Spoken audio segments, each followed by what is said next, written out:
What's going on, guys? So today we're going to be talking about the new character that's going to change the Archer class in Genshin Impact in a way we have not seen yet, and the reasons why she is my most anticipated upcoming character. Yes, today we're going to be talking about Ganyu. So Ganyu is an upcoming playable character that's expected to be released with patch 1.2 of Genshin Impact. She's going to be a 5-star cryo archer unit, and we've actually already met Ganyu during the patch 1.1 storyline. But some additional details have been revealed about her kit since then, so we're going to dive in and take a closer look. Ganyu is from Liyue. She introduces herself as an emissary of the Liyue Qixing. The Liyue Qixing is made up of 7 merchants and business leaders within the commerce sector of Liyue, and they govern the trade affairs of the city. They are not rulers, but more of a public interest group. One of the members performs the Rite of Decession each year, during which Rex Lapis, the Geo-Archon, gives predictions that shape how the group operates for the following year. 2 of the other members include Ningguang and Keqing, both whom we meet during the same story arc. Ganyu is the secretary of the group. Ganyu is a half-adeptus who fought alongside Rex Lapis during the Archon War and is said to be a devout follower. She is described as quiet and reserved, which is undoubtedly one of the personality traits that draws me to her. Can we talk a minute about her design? She's the first new waifu introduced into the game since release, and wow, she looks incredible. She has a similar aesthetic to Keqing, and Keqing is the ultimate waifu in the game right now. I think that Ganyu can do a great job filling in the cryo role as a main or sub DPS, and I'm going to share why I think that is true. I want to start by saying that this information is all preliminary and subject to change. Although I think at this point, it is pretty safe to assume that her weapon and talents are unlikely to change. However, the specifics of these, including her base attack is 295.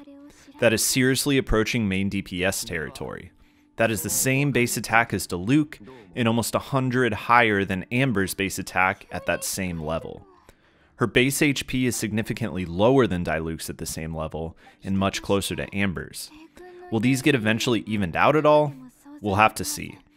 This could hint towards her general playstyle, which is more evasive and seems to rely heavily on charged attacks. Now for her basic and charged attacks, because this is where things get interesting and she is not like any other bow user we have seen yet. Ganyu's normal attack is going to perform 6 consecutive shots like all the other bow users in the game. Her damage per shot is scaled towards the last shot, with each one getting more powerful. Now this isn't the best, as you don't always want to perform 6 attacks, but seems to be in line with both Amber and Childe. Her charge shot, like Amber or Diona, is going to deal elemental damage. Her attack damage is near 200% with this skill leveled to level 8. We're just going to speak about talent level 8 for now, as most people I bet are not beyond Ascension level 5. Now, she has a 2nd level of charge shot. No other archer has had this. At this 2nd charge, she will fire a Frostflake arrow, which deals less damage than a regular charge shot, but this arrow blooms after hitting its target and deals 330% damage at Tressid. This Diona gameplay is pretty similar to what this attack looks like, with the 2nd charge occurring less than 1 second after the charged attack time. So it appears to take about 2.5 seconds to get this Frostflake arrow activated.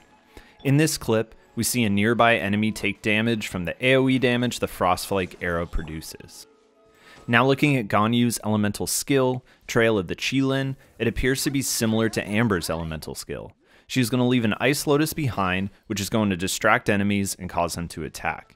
The HP of the Lotus is going to scale off of Ganyu's max HP. Now, this does differ from Amber's elemental skill in that it's going to perform damage upon initiation of her elemental skill as well as upon destruction of the object.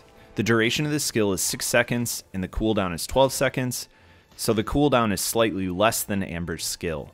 Ganyu will also dash backwards, similar to Diona, and shed any impurities upon release. So this is definitely superior to Amber's skill and is more similar to Mona's, where damage is dealt upon activation and destruction. Now for Ganyu's elemental burst, Celestial Shower. Her burst is going to summon an Ice Soul Gem, which will continuously rain down shards of ice and deal AoE cryo damage. The burst is going to last for 15 seconds, which is a very long skill duration and really takes Ganyu to the next level. Depending on the radius of this attack, This will give ample opportunity to proc elemental reactions of Melt and Superconduct with a large number of enemies. Each Ice Shard is going to deal 112% damage at talent level 8. It is not clear how often this damage will be dealt and over how large of an area. If Ice Shards came down every second, this burst would approach 2000% damage, which does not seem reasonable. Also note that this will be dealt over a large area, so not all Ice Shards will hit a static enemy most likely. If this skill behaves like Diona's, she could deal cryo every 3 seconds and damage every 1 second, but that is yet to be seen. We have only seen the starting animation of her burst. Again, see Twitter, not trying to get a copyright strike. Cryo is an extremely useful element for performing elemental reactions. The elemental reactions involving cryo include Freeze, which prevents enemies from moving and causes shatter damage upon breaking, Superconduct, which deals AoE cryo damage and reduces physical defense by 50%, and Melt, which deals 1.5 to 2 times damage depending on the order it is applied. Melt is currently the strongest elemental interaction in the game, so there is no doubt her cryo ability will be useful. Moving on to Ganyu's passives, her first one is going to be a 15% ore reduction when crafting bows. For her second passive, if her Frostflake arrow crits, then the AoE damage that's dealt by the Frostflake arrow will also crit. This could lead to even more serious charge shot damage and pushes her further into charge shot bow user territory. For her third passive, characters within the radius of Celestial Shower will gain a 20% cryo damage bonus. This is not super useful to me, but if you have someone like Qiqi on your team, this could be a great addition. I really don't want to go into constellations, but to summarize, her constellations are going to decrease cryo resistance when being hit by a Frostflake arrow, provide her with additional charge on her elemental skill, and not require Frostflake arrow charging when using her ultimate ability. But please, just save your money and don't go homeless unless you have so much money you don't know what to do with it. Ayaka is still coming, guys. Your bank account will suffer again, don't worry. And that's all I want to say for now. Again, the information we talked about is not finalized until Ganyu is released, so take it with a grain of salt. Regardless, I want this girl on my team and hope I can get her without going broke. Are you guys going to pull for Ganyu? If not, who are you most excited for? Let me know down in the comments. Thank you guys so much for watching. If you guys like this video, please consider subscribing down below. I put out a video like this every single week. See you guys for the next video. Peace.